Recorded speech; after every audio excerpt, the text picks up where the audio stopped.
O Senhor Jesus declarou em Lucas capítulo 19, versículo 10: Eu vim buscar e salvar o que se havia perdido. Portanto, nós estamos mostrando nessa série de lições sobre o julgamento final as pessoas que ficaram para trás. Mas não se esqueçam, Jesus declarou: Eu vim buscar e salvar os que se haviam perdido. Deus não quer que ninguém se perca, mas sim que todos sejam salvos, vindo ao pleno conhecimento da verdade.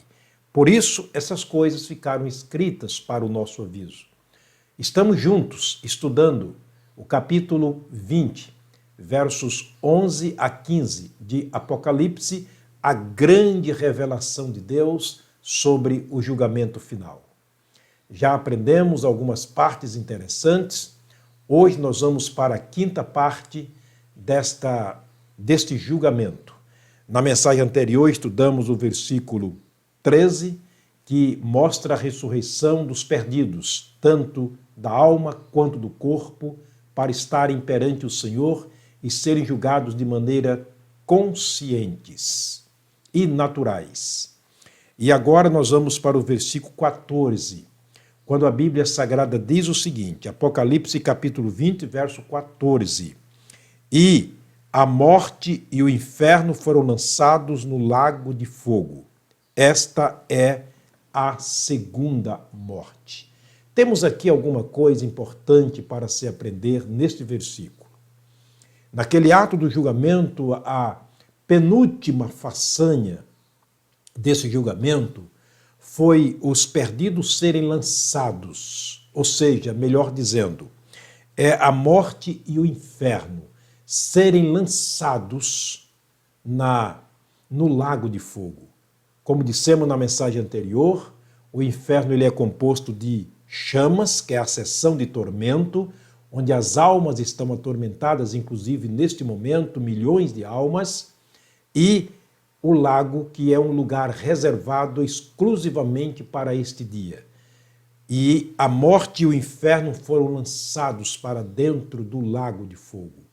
Nos dá a ideia de uma lagoa, nos dá a ideia de um tacho, uma vasilha com um líquido quente, derretido, incandescente, onde não mata, mas é um tormento muito, muito, muito mais intenso do que as chamas.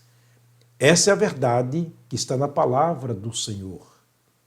Não obrigatoriamente tem que ser assim, mas ele está avisando que os descuidados, aqueles que ficaram para trás, que retardaram a sua decisão, enquanto no tempo da graça, eles passarão por este momento terrível. Vou repetir o texto mais uma vez. E a morte e o inferno foram lançados no lago de fogo. Esta é a segunda morte. Quando fala sobre inferno, está falando de tormento. E o tormento foi lançado no lago de fogo. Significa que ele não foi lançado para ser destruído, mas ele deixou de existir. O lago, ou seja, as chamas deixaram de existir para subsistir agora para sempre e existirem para sempre no lago. Não é para ser destruído, mas é para intensificar o sofrimento. Portanto, é um momento horripilante, um momento terrível. Lembre-se que Jesus, quando esteve aqui no mundo, ele pregou em Mateus capítulo 12, ele disse que o inferno é um lugar de tormento, onde há pranto e ranger de dentes. Neste momento, tudo isso vai chegar ao fim. A morte e o inferno. Aquilo que pode tirar a vida do ser humano vai ser lançado no inferno. Significa que não haverá mais morte, porque os que ali estarão vivendo a morte eterna, a separação eterna. Ele diz, esta é a segunda morte. Onde se encontra a primeira morte? Se encontra lá em Gênesis capítulo 3, versículo 23. Após o pecado do homem, Adão, ele o lança fora do Éden. Ali houve a morte, quer dizer separação. Morte quer dizer separação. Ali houve a separação e o homem foi condenado à morte física e futuramente à morte eterna.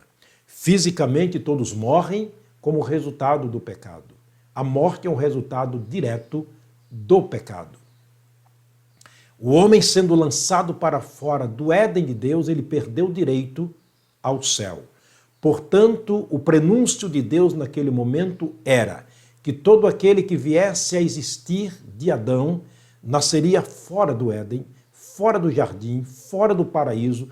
E Paulo completa dizendo no capítulo 3, verso 23 de Romanos, que todos pecaram e destituídos, sem direitos, estão da glória de Deus.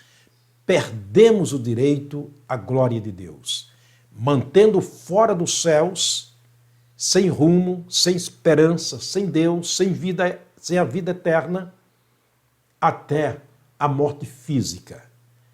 Durante o tempo da graça, milhares e milhares de pessoas há que entenderam isto e saíram do deserto da perdição, entendendo que Jesus, quando veio ao mundo, ele veio para trazer-nos de volta à comunhão com o Pai, porque em Adão todos morrem, 1 Coríntios 15, 22, mas em Jesus somos reunidos de novo, em Jesus nós somos reconectados com Deus outra vez, através do caminho que ele nos inaugurou, o novo e vivo caminho, de acordo com Hebreus capítulo 10.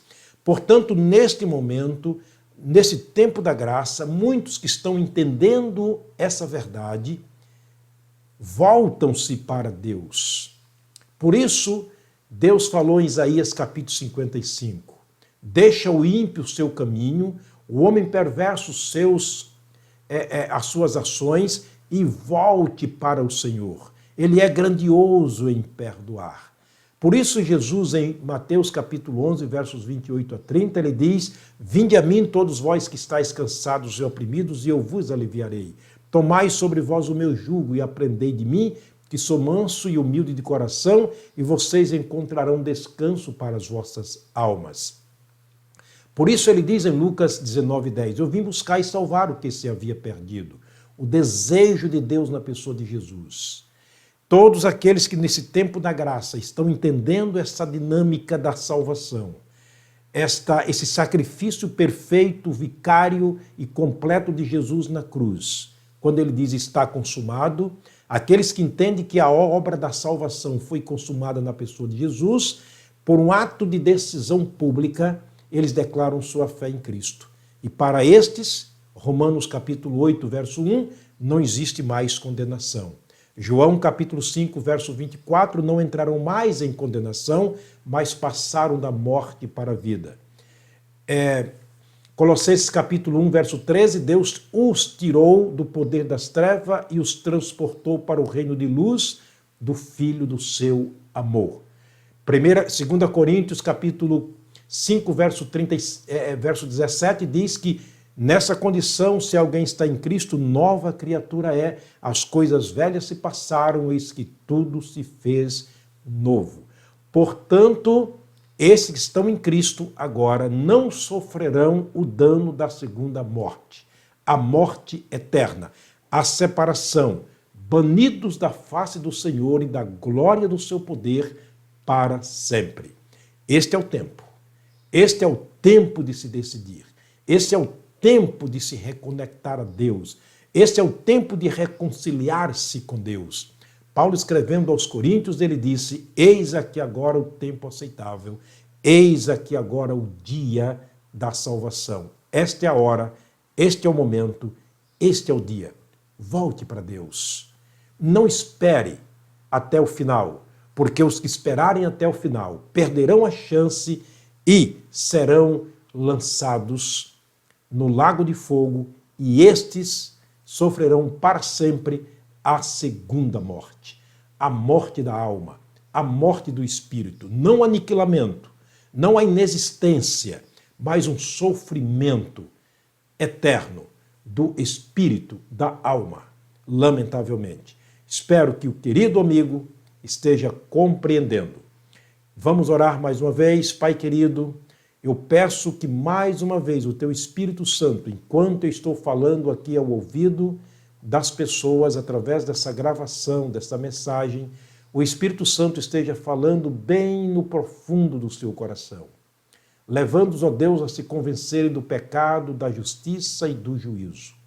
Deus, glorificado e exaltado seja o Teu santo nome, pela Tua santa e bendita palavra, pela grande e eterna salvação providenciada na pessoa do nosso amado e Salvador Jesus Cristo. Abençoa os meus amigos, os meus irmãos, suas famílias, guarda-os debaixo dos Teus cuidados. Esta é a minha oração, no nome de Jesus. Amém. O Senhor te abençoe, o Senhor te guarde.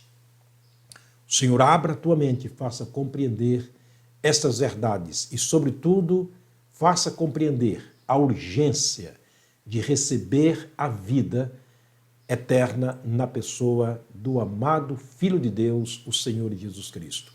Um forte abraço, até a próxima mensagem, se Deus nos permitir.